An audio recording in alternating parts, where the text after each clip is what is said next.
Hi, I'm Meta Spencer. Today, let's take a look at a wonderful event that took place a couple of weeks ago at the United Nations. It was called the Summit of the Future, or For the Future, and it had been planned for several years, I believe, as an occasion for the leaders of various countries in the world, presumably all of them, to get together and look at what needs to be done to improve the structure of the United Nations and make it more workable now that it's many years old. And so that meeting did take place. It was called the Summit of the Future in the UN, just as the General Assembly was getting going, I think. Every year the General Assembly meets in, I guess, September and goes on for several months, but this one was a special meeting. So, but in addition to the heads of government or representatives of governments coming and talking about their visions of the future, there were occasions for non-governmental organizations, activists who want to improve the conditions and the structure of the United Nations as well. And that meeting was planned for several years in advance.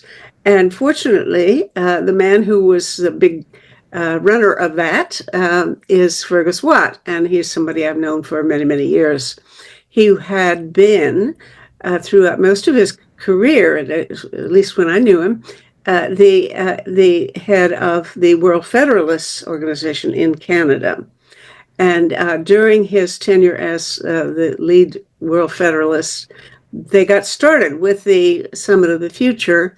And so when he retired from the leadership of the World Federalists, he began to work organizing this new outfit called the Coalition for the UN We Need. And so he's been kind enough to join me this morning, and will give us a kind of an overview of what all went on there.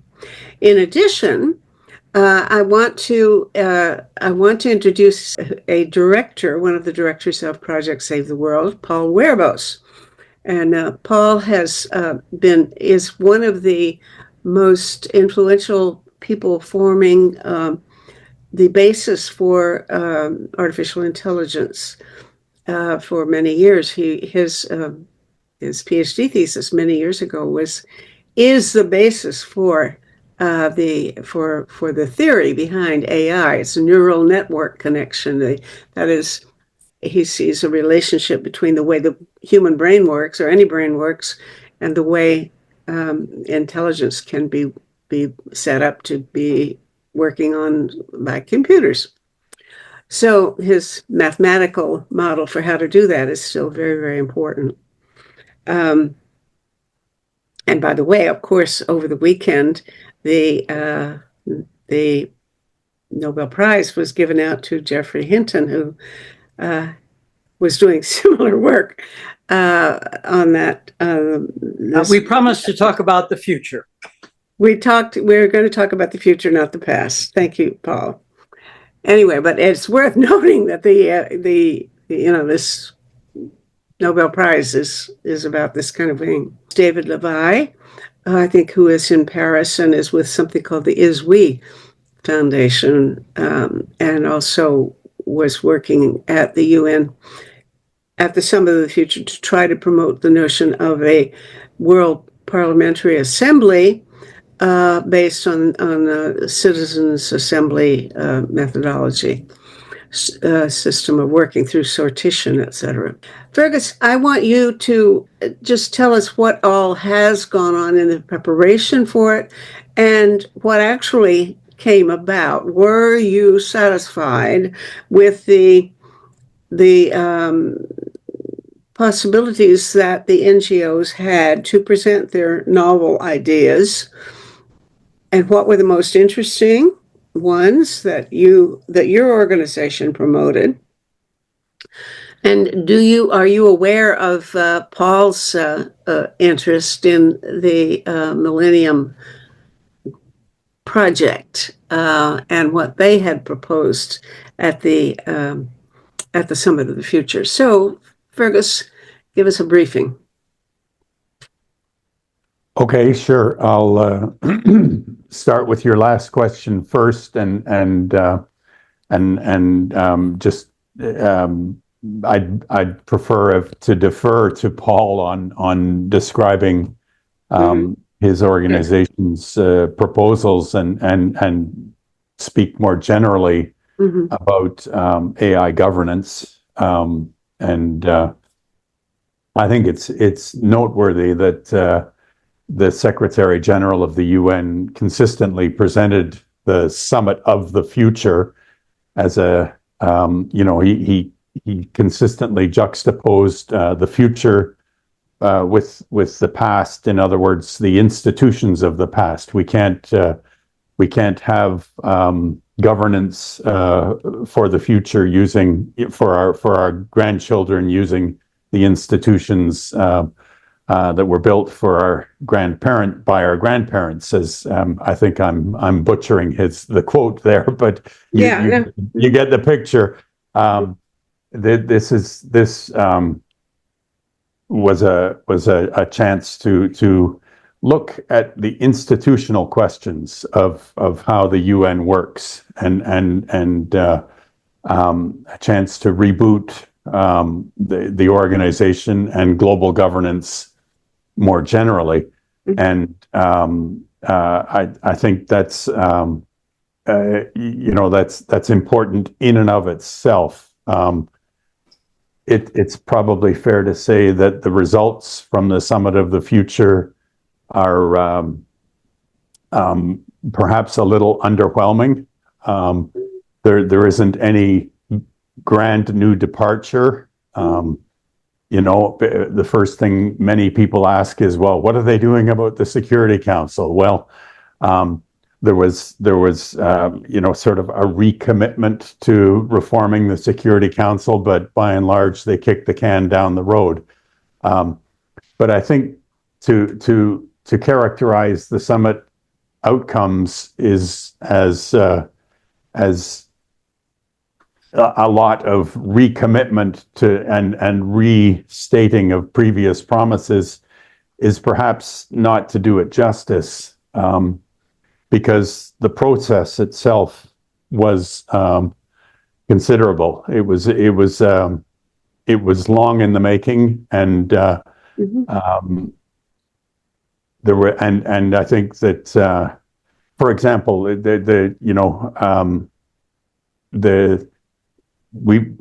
took 2 years of negotiations, and prior to those negotiations, there was a declaration on the occasion of the 75th anniversary of the UN, and then that declaration led to a Secretary General's report containing over 90 recommendations to strengthen the institution, and those that report led to back and forth negotiations that were quite fraught, and there was a great difficulty right up until the last minute on the Sunday, the 22nd. There was some drama in the General Assembly when Russia proposed a last-minute amendment that was eventually defeated. Oh, there's David. Yes, welcome, David. David, you jumped in just as I was at a moment of high drama with Russia trying to propose an amendment that would have changed the adoption of the Pact for the Future, but that was voted down. But it served as a demonstration of the divisions that were at play leading to the summit, and not as a demonstration. I mean, the General Assembly voted to take no action on this amendment, and Russia didn't follow through and block consensus. But nevertheless, that served. Excuse me, but would it have been a serious blow, or was there anything good about their proposal at all? It was a mischievous proposal that would have just opened the thing up to continued negotiations and led to the non-adoption of the pact. So getting the pact over the finish line was an achievement. There's no doubt about that. But the many of the issues that were and the pact contains, just to describe it, there are 56 action items in the pact. They cover the range of activities that the UN is mandated to perform: peace and security, sustainable development.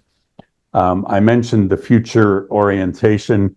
There's a declaration on future generations, and there's a global digital compact, which hopefully Paul can discuss. Those latter two, the Declaration on Future Generations and the GDC, are annexes to the pact. So there's 56 action items. So there's quite a lot in it. But as I said, many of them are recommitments and restating things that governments have committed to. So the task of many of us now is to make the most of what we have and tease out those commitments that are really meaningful and hold governments to account in the years ahead, and therefore make the most of the pact for the future. But Meta, in your introduction, you also mentioned civil society, and especially with David here, I want to focus on that, because the most encouraging development for me was the role of civil society in this process.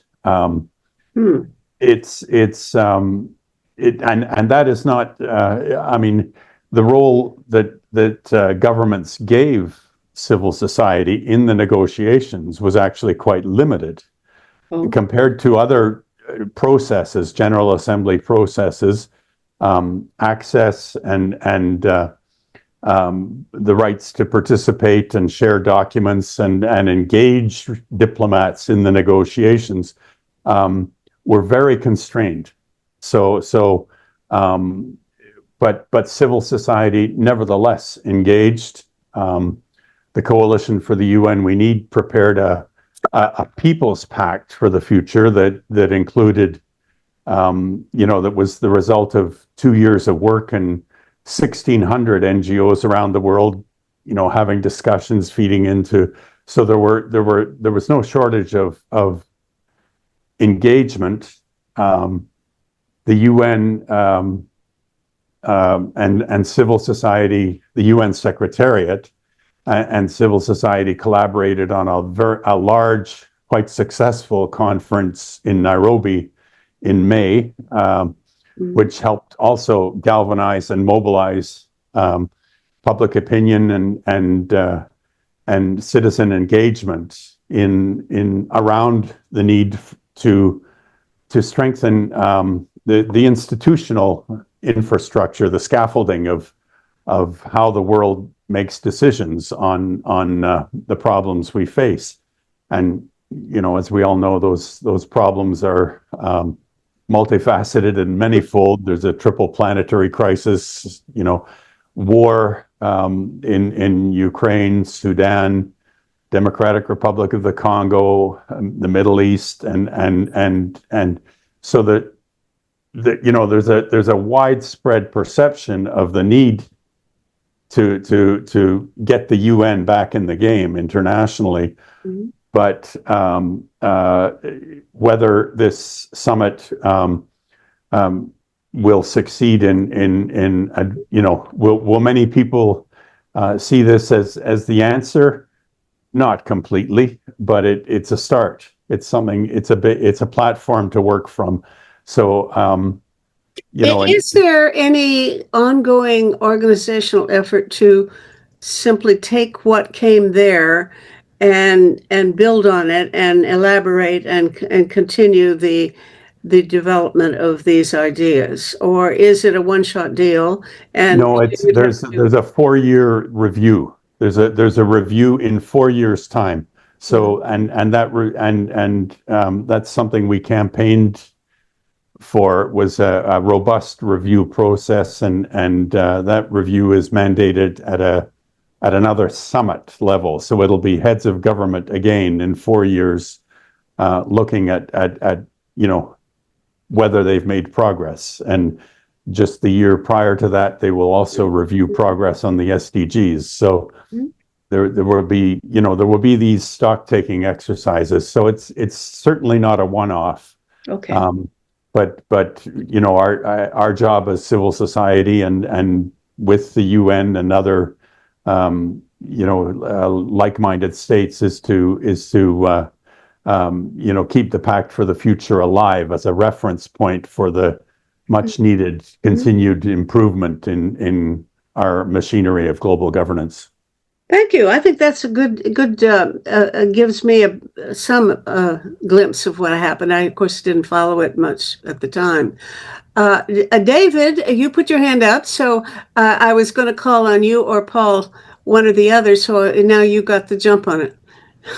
Good morning. How are you?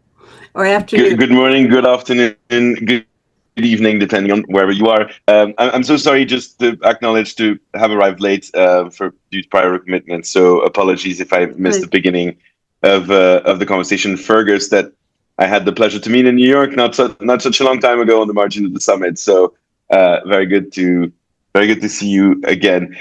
I just wanted to react on what you just said, Mette, because I think what's the follow-up and how to keep those issues lively. What you're describing is basically the UN system, and what's going on in the UN system is that it's always a somewhat slow walk where you need to bring everybody on board. You need to bring all governments together, or else they will block your efforts. So it is a very sometimes tedious and sometimes unsatisfactory process. But the whole idea is that every step is somewhat an anchor. It's a hook that will remain, from which we, theoretically, at least in most instances, we're not going to walk back from, but we're going to build on and capitalize. And so it feels a little bit like, walking with extremely heavy shoes that are stuck to the ground. Once you manage to take a step, you're going to keep it and try to bring the other leg a little bit further.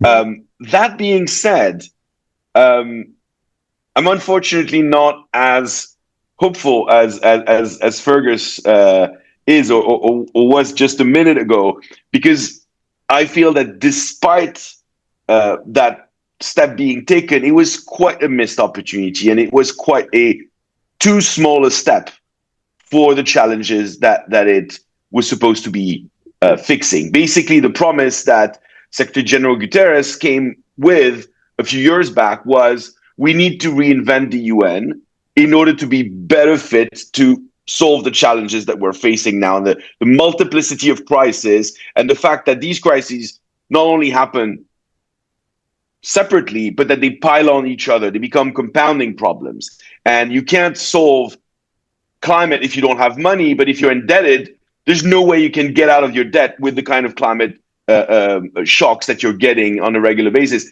et cetera, et cetera. And so how do you get of that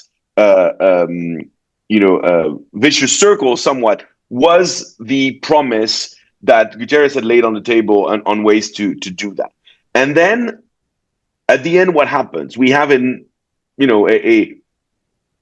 agreement that get us somewhat along the way, that restated great principles, but did not give hooks to civil society like us to continue fighting on a daily basis and continue advancing the things we care about. But in the end, it did not commensurate to the challenge that it had set for itself. Yeah. And I think, despite the good words, Guterres knows that a number of the UN institutions know that they've missed the opportunity to profoundly reform their governance and be in a better position to address that. And I think the question of the planetary emergency is a critical one. The Climate Governance Commission, which is an organization that has cooperated with the UN, that has on its board people like Mary Robinson, former president of Ireland, Johan Rockström, one of the most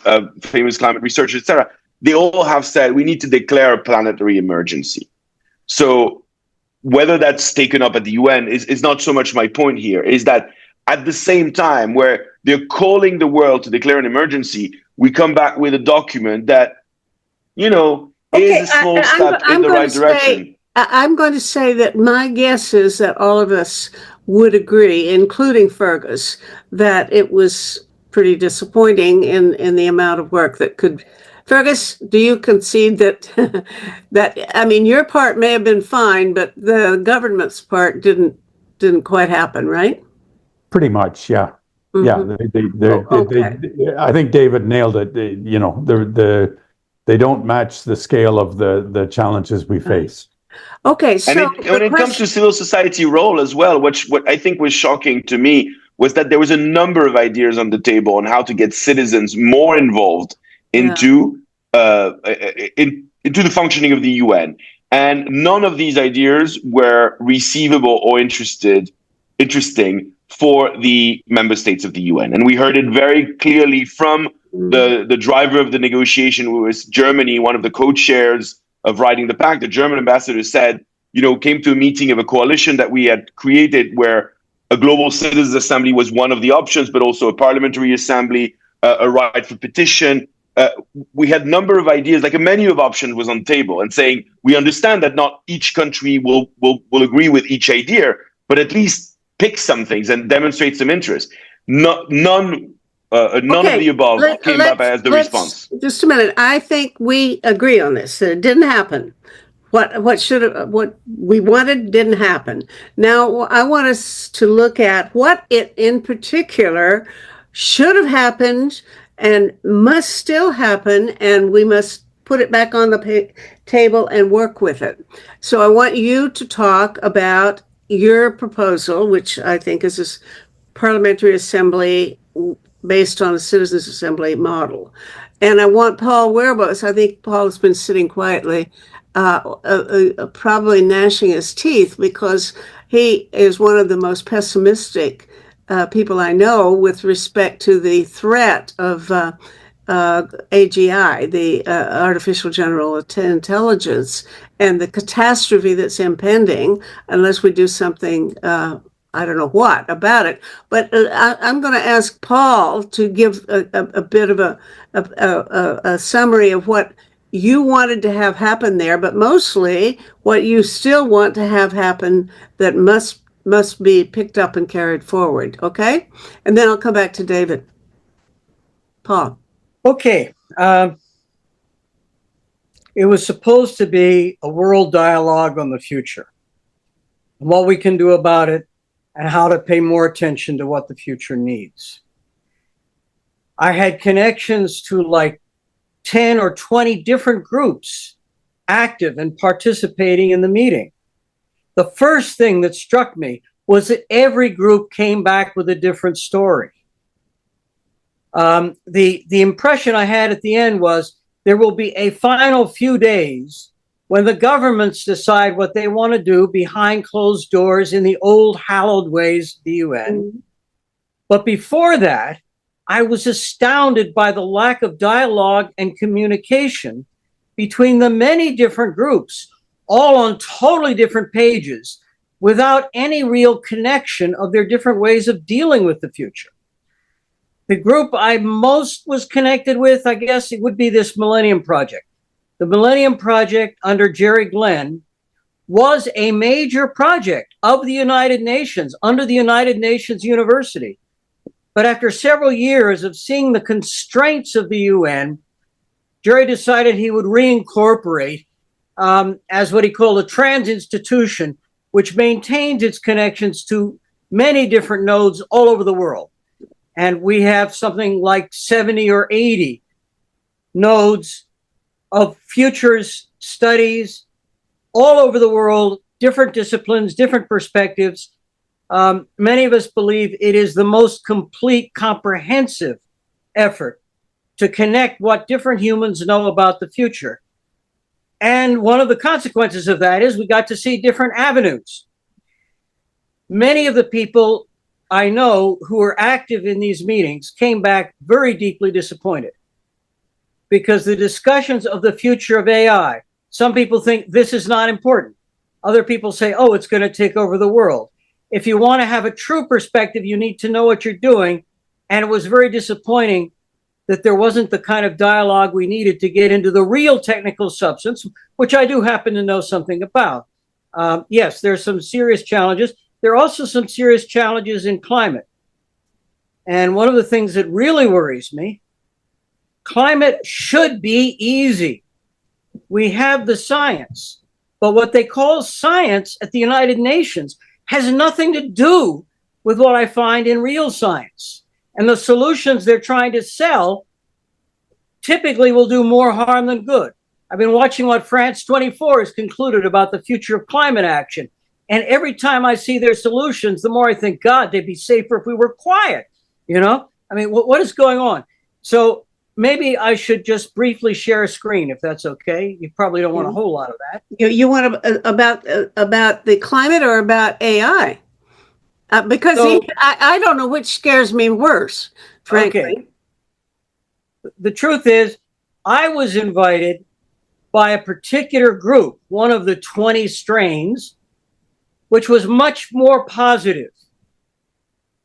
There's an international group related to the Committee for the Peaceful Uses of Outer Space.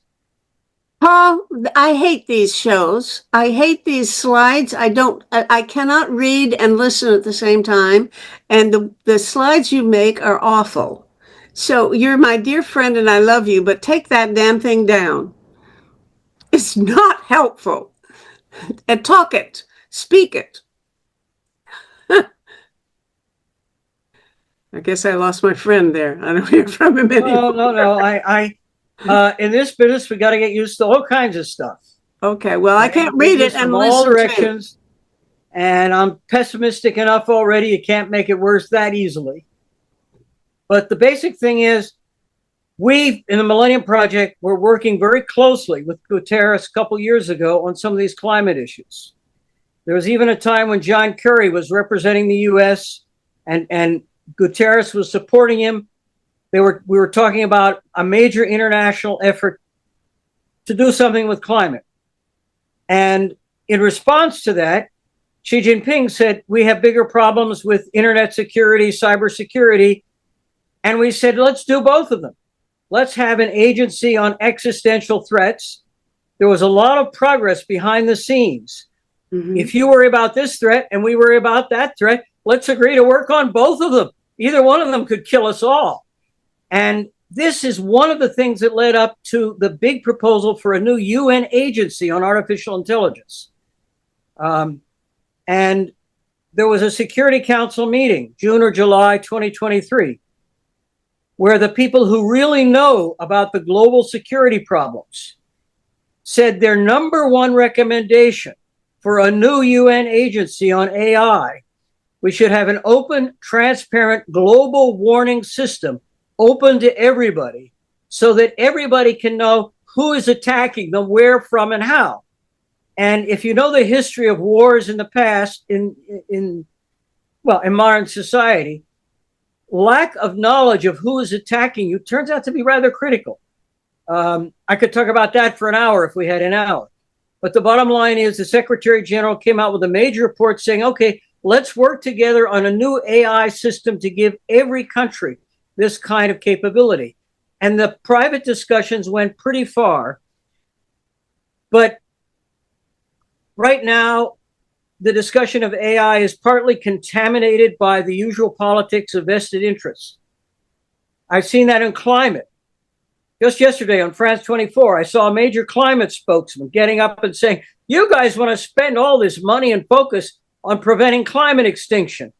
That's a waste. We're going to have climate problems anyway. Reprogram all of that money and send it to our local war healers to make us feel less pain as our oceans, go wherever they're going.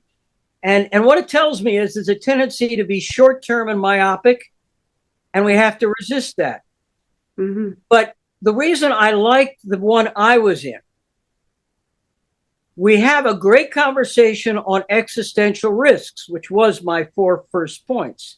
And it's good the Secretary General has often spoken up for more focused action and understanding of the threats to human existence.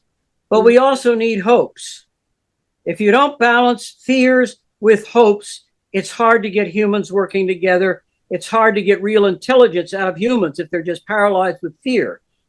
I was delighted that the Committee for the Peaceful Uses of Outer Space was pushing for adding a new sustainable development goal to deal with the activities in space. And it turns out that the community that wants to do this has been thinking creatively about new technology and how to use it. And they would really, ideally, what they would like is a new agency, not of fear, but of hope, to balance out the fears, which are important. We had somebody talking about the overview effect and how that can mobilize human thinking in a way that's really important. If you don't mobilize the human spirit, you're going to get nowhere. And I was really glad that we had a spokesman for that. We also have people speaking for the economically helpful settlement of space. Can we use space as a platform, new technologies for growth, but not only in space, because they're coming up with new technologies we can use on Earth. A lot of the most critical solutions to climate problems that I know about are the result of people in areas like the space community developing new technologies, which could solve climate problems much faster than any of the corrupt political bullshit I see in most of the world.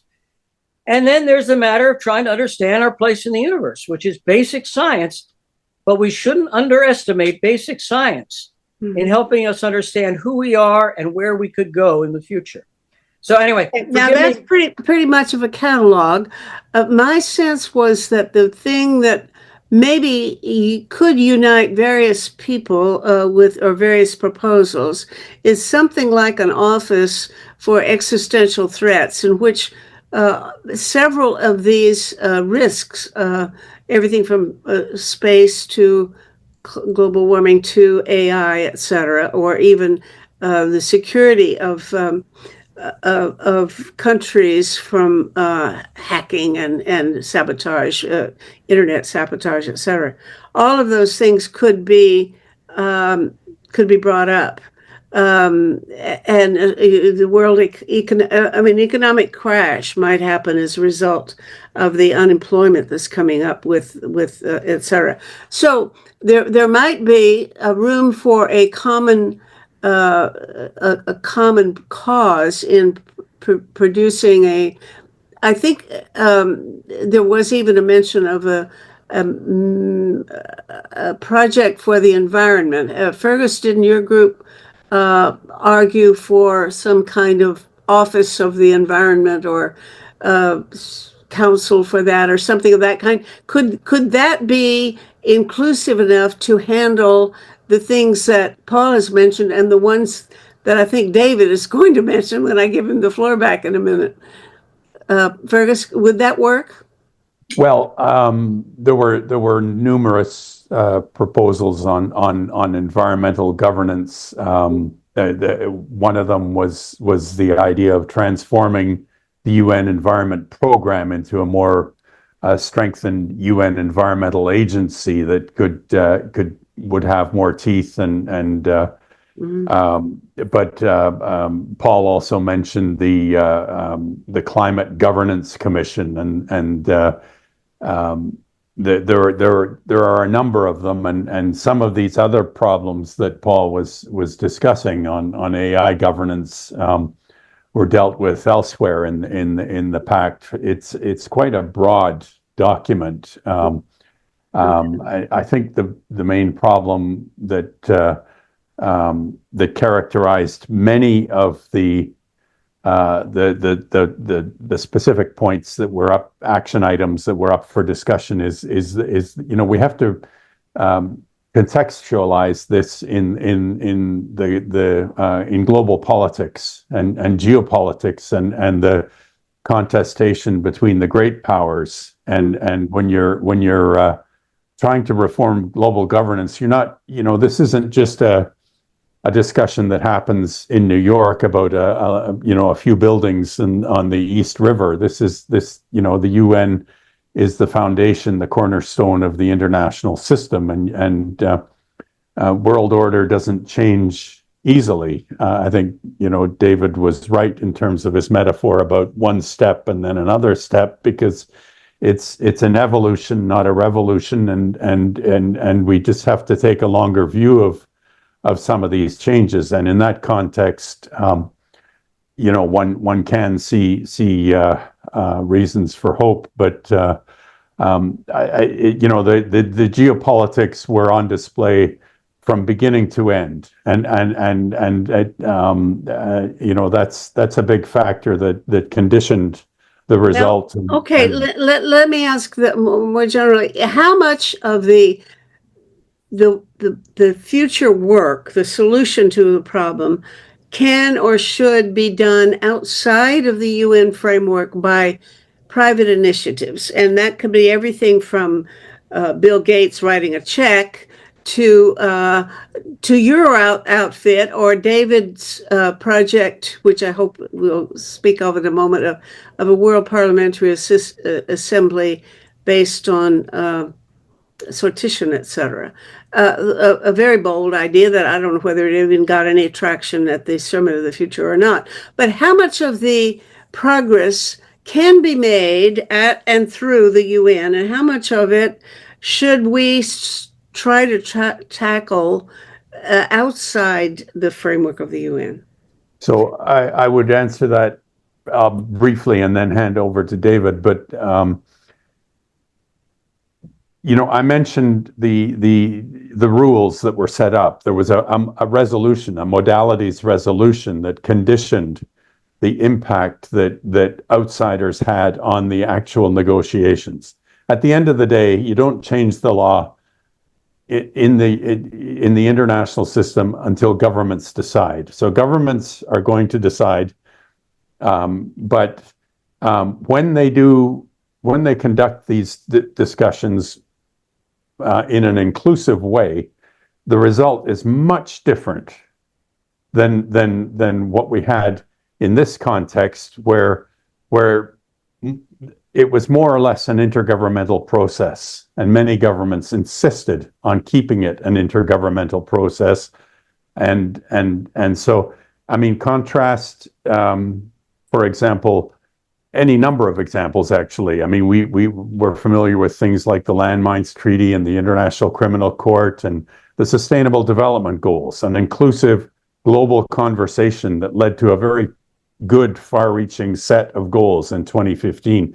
You can make great progress if you broaden the scope of the discussions. And so the answer to your question, Meta, is that it most definitely has to include actors and from all stakeholder groups outside of the system, but not divorced from the UN system either. It needs to be. You need to find the right balance and set a framework for discussions that will allow the common interest to prevail. I mean, there's a lot of just common sense solutions to some of these problems that are out there that could be used. Thank you. Okay, David, let's pick up, if you will, the particular proposals that you wanted to promote there, which I gather you didn't feel you've got there, but at any rate, I believe you were working on a model for a World Parliamentary Assembly. You want to talk about that? Yeah, thanks. And just to connect and to piggyback, I completely agree with everything Fergus just said.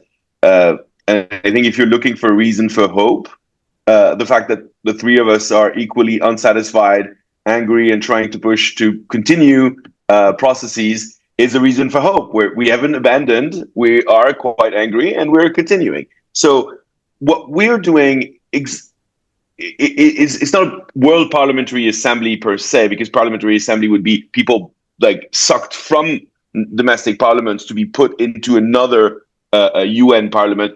We're trying to build a global citizens assembly. So with a sortition exercise where you randomly select citizens around the world, get them to educated on a number of topics, depending on what the question is, and then the most important part is to deliberate, where people actually engage in a proper conversation. And it's very different from the political conversation or the negotiations at the UN, in the sense that everybody comes with only one thing: their lived experience, their feelings, their sentiment, their history, their culture, but they're not mandated to hold a certain position and obtain a certain result, which is very different from any politician in any parliament around the world, or very different from a government that has to defend its own interests. People are defending their personal interests, but their views evolve.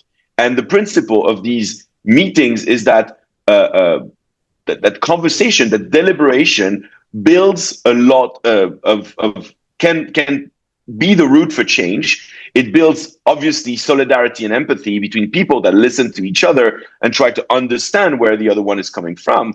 It builds learning, it builds inclusion. And in terms of impact, it can also activate citizens to act, because suddenly they've been exposed to the things they can do, the political power that they have, the demands that they can formulate, the vote that they can act on, but also on institutional action, which means putting pressure on those that are in capacity to do the changes, whether it's government, local governments, whether it's large corporations, to kind of force them or twist their arm until we get to change. And so that goes back to your question: is it better inside the UN or outside the UN? I think you need both.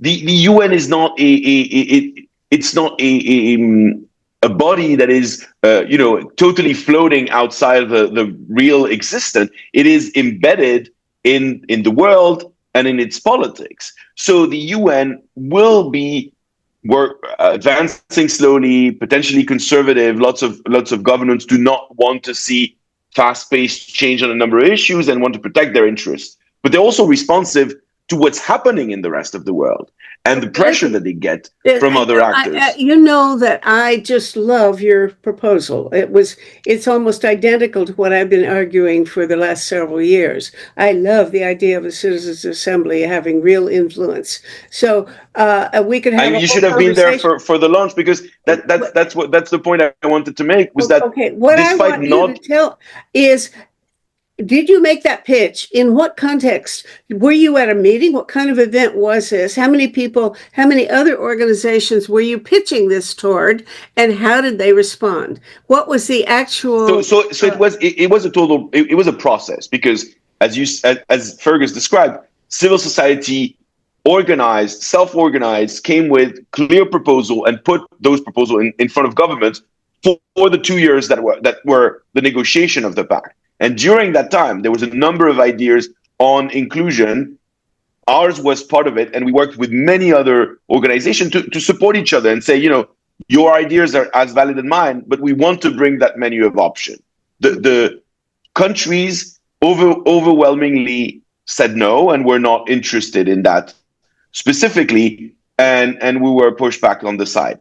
But what we decided to do was not give up. And so although we've presented to a number of countries and try to get the support, we decided to launch a coalition for a global citizens assembly with the countries that were already sold and were already on board, and say, we're going to start this outside of the UN. If there's no future in the UN, we'll get the UN to pay attention to these voices, because they will represent citizens. So Brazil, who, as the G20 this year, will have the presidency of the BRICS, will have the COP30 in particular next year, decided that they want to put citizens at the heart of COP30 and want to work with us on this. We also got the support of a small island states in Vanuatu in the Pacific, as well as Ireland, who is well known for having used these kind of democracy, governance and civic novelties to advance the question of gay rights, adoption, and a number of issues. So I think what we've been doing is pitching intellectually to leaders and to large-scale organizations and governments that those that are interested, those that think there's value there, should join us, and we will make it happen, even if it's not with the UN. And at some point, the UN will start looking and pay attention, and we can hope that when we, as Fergus said, when we revisit those commitments, at some point, those governance instruments are integrated as something that's valuable, and that the UN feel like, whether it's at a programmatic level for the UNDP or whether it's at the decision-making level in global governance, they need to be integrated, consulted, and we'll demonstrate that at COP30 next year. Well, now, I presume that the Summit of the Future was an occasion where you had an opportunity to not only work on trying to reach governments or influence them, but other NGOs. And what I wonder is, of the people that you met there, how many of them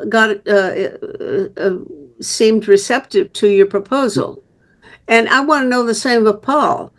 Paul, I want both of you to tell me, do you feel that you made any impact on other NGOs that all had their own agendas, their own proposals to promote there? David and then Paul. I'll go quickly. I think we made a lot of headway also because we were not very well known and not very, we're a small organization with not huge communication teams. So we did not individually outreach to all of these organizations. So being in New York was an opportunity to, with Brazil, with Laurence Tubiana, with a number of other actors, to put ourselves out there and tell the world and tell 250 people that came to our meeting, a lot from grassroots NGOs, from think tanks, from climate activists, that for the first time were exposed to that idea. So we got a lot of positive feedback when we were there, where suddenly people say, oh, I didn't know that existed. So I think it's only the beginning now that we are visible and that we're building this tool, that we're going to collect a number of support and organization to back us up. Thank you. Okay, Paul? The group that I was interacting with did include some really great connections, but I would say that positive impacts really were not going by way of the United Nations very much. I should say that Jerry Glenn is coordinating a response to the Pact for the Future on behalf of the Millennium Project. And there's input from nodes from all over the world. And maybe you should see what his response was. He did see some things that could be done better. Mm-hmm. Okay, what I wonder then, let's say, let's oversimplify and say David was there to promote a citizens assembly model for global decision making. You were there to present the necessity for experts to really be able to act in saving us from both climate and AI threats. No, you weren't there then. No. All right. I had a first slide giving the broader context, but we were all focused on new actions to bring hope that could be connected with a sustainable development goal related to space activities. And we were all talking about how such a goal could be fleshed out and put forward in a way that really would meet the larger missions of humanity. Can you see any connection between what David was, my fantasy, perhaps erroneous, about you and David? Maybe I didn't understand what you were up to, but could you see your projects as having any common ground, any possible way of a composite proposal? Would you see it, for example, obviously global warming is a technological and scientific conundrum, a terrible threat, but also it's even the best scientists in the world are fighting over what is even basically so. basic facts. So clearly, it's hard. There are a lot of people paid for by oil companies who can come up with all kinds of stupid arguments. But the science itself is actually clear. And the real problem in the administration of the UN is it's got lots of channels to bring in bullshit. It doesn't have channels to bring in real scientific knowledge. Okay, but I happen to be in touch with people who are focusing on climate repair, geoengineering proposals, which I personally think it's high time we use. But I can tell you the scientists themselves are definitely divided about that. It isn't just that, in fact, if anything, probably the corporations would be more supportive than a lot of environmentalists who are quite cautious about it and scared of it. Now, my question is it true that you could get a citizens' assembly drawn by sortition from the entire world's population and get them together to deliberate? And if they deliberated well and ran the thing properly, they would be able to handle questions about basic policy, about things like, should we use geoengineering, and if so, which ones? That kind of question would exactly be the kind of thing that needs to be addressed. I don't know whether the average person can handle that kind of concept or not. If depends on what kind of inputs I don't know they who get. can. It's like the legal system. You can bring them in to be a jury, but if all of the witnesses are controlled by the oil companies, you can forget it. David? No, Paul is totally right. I think citizens, what research has demonstrated, because that's what interests us. We're talking about science or bogus science or real science, but let's go back to research. Research has demonstrated that those kind of governance bodies actually are able to, people that are regular citizens are able to understand those concepts, to discuss them, and to propose policies that are usually more ambitious than politicians, that are tied to vested interest, and that commensurate to the needs and to the problem. So they're not doing those little mini steps. So they would be able, but obviously Paul is totally right. That's the type, depends on the type of input you give them. So in order for any type of assembly to be, both representative but legitimate, it also needs to get a large breadth of science or of input that is not not debatable, not discussable. You can't, come back and say, oh, this is not the right side and they should not learn that. If you tell them this, of course, you're giving a bias to the assembly. That's why what we're working with is IPCC data, which is under the UN. Paul seems to, think that there's a UN way to graph science and another. The IPCC data is right there. I wouldn't even agree with you. I think IPCC has great limitations. Sorry. Yes, it has, but it's nobody's going to debate right now the legitimacy of the science, where it's coming from.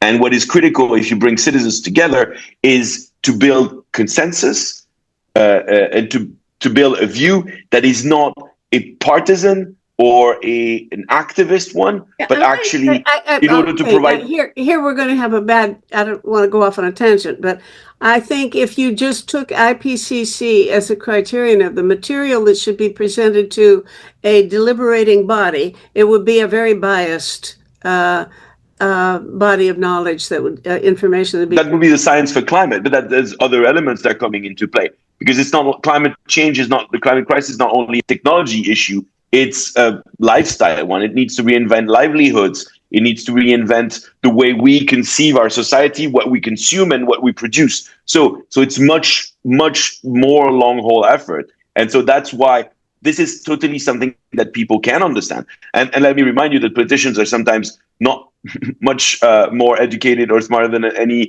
random citizens. They just get the good briefings ahead of it, and sometimes not even. So I would say that the value of these bodies is not to be proven, but that what we're doing is actually exactly what you said, which is climate is a huge crisis that will necessitate the reorganization of our society entirely.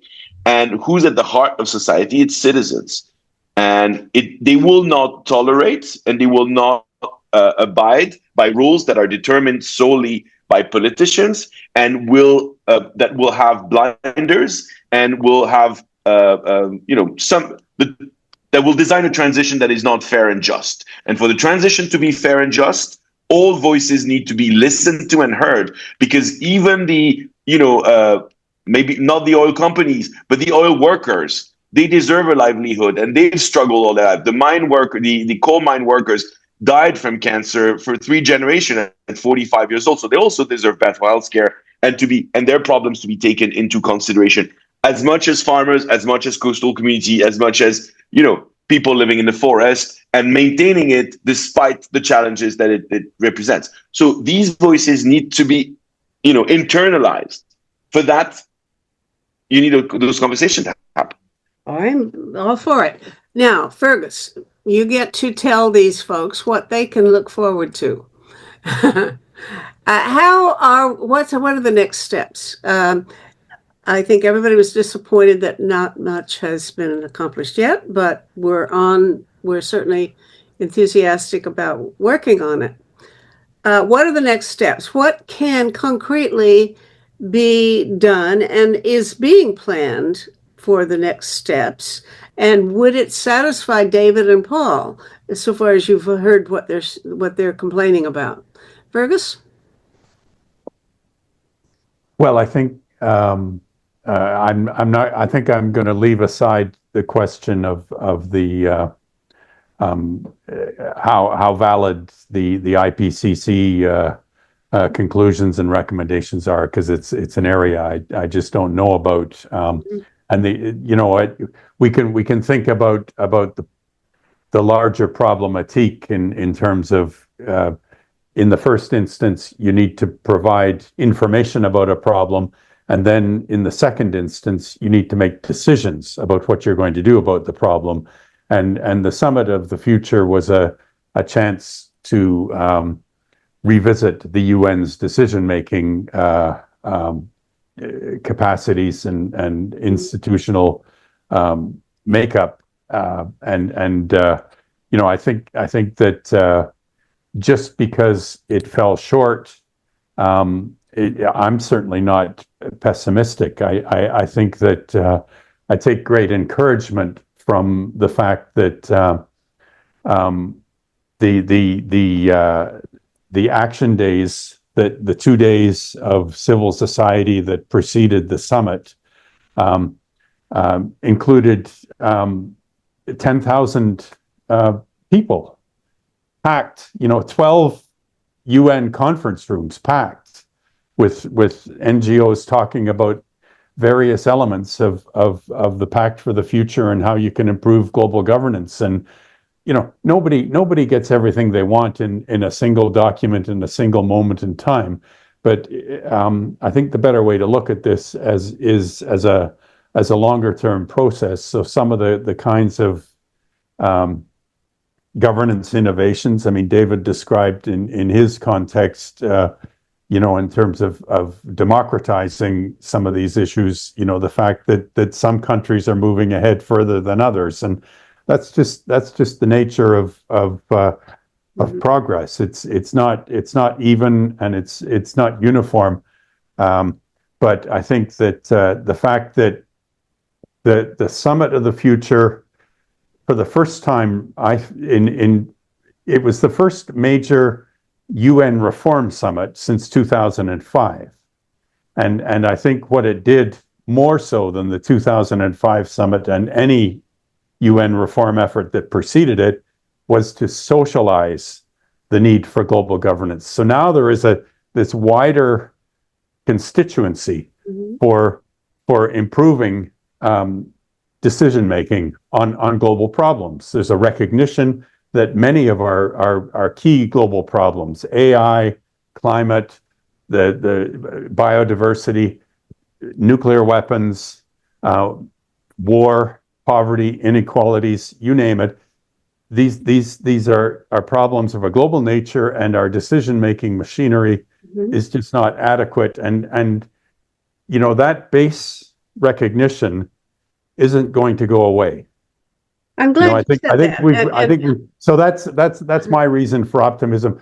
What the next steps are to build on this, to look ahead 4 years to the review process, and I bet you in 4 years we'll meet again and we'll say, okay, well, we need to look ahead, another couple of years to the 2030, Okay, but so I'm hopeful that in that 4 year period, which by the way, people now say the next 5 years, I see people saying on YouTube, the next 5 years, we will not have life on Earth as we knew it before.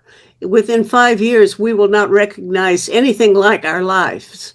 That is how radically AI is expected to change the economy and everything else that we do. And so I hope that in the meantime, before that second meeting, follow-up meeting, that some of the groups that are working on separate problems begin to look at how their issues are interconnected. And if that's a very hard problem to address, and I really hope that Project Save the World can help do it. So whenever you see a connection between two different domains of concern, get back to me and let's have a conversation about it, because I want to help support that kind of initiative. Thank you all. It's wonderful to have partners doing what you're doing. So I love you all, and thank you. And we'll continue this sometime in the future. But for the moment, we got to say goodbye. Okay. Bye, fellas. thanks, Meta. Thank you very much, Meta. Project Save the World produces these forums, and this is episode 637. You can watch them or listen to them as audio podcasts on our website, tosavetheworld.ca. People share information there about 6 global issues, and we welcome your comments too. To find a particular talk show, check the scroll list on the homepage or use the search bar. Project Save the World also produces a quarterly online publication, Peace Magazine, which now serves as a free of charge newsletter to help mobilize knowledge about 6 global threats to humankind. We currently email the magazine as a PDF or link to any interested organization in the world that works to prevent a global catastrophe involving war and weapons, global warming, famine, pandemics, radioactive contamination, or cyber risks. Just email us at office@peacemagazine.org and we'll add your group's email address without charge to our list. For individual subscriptions at $20 Canadian per year, go to pressreader.com on your browser and search for Peace Magazine.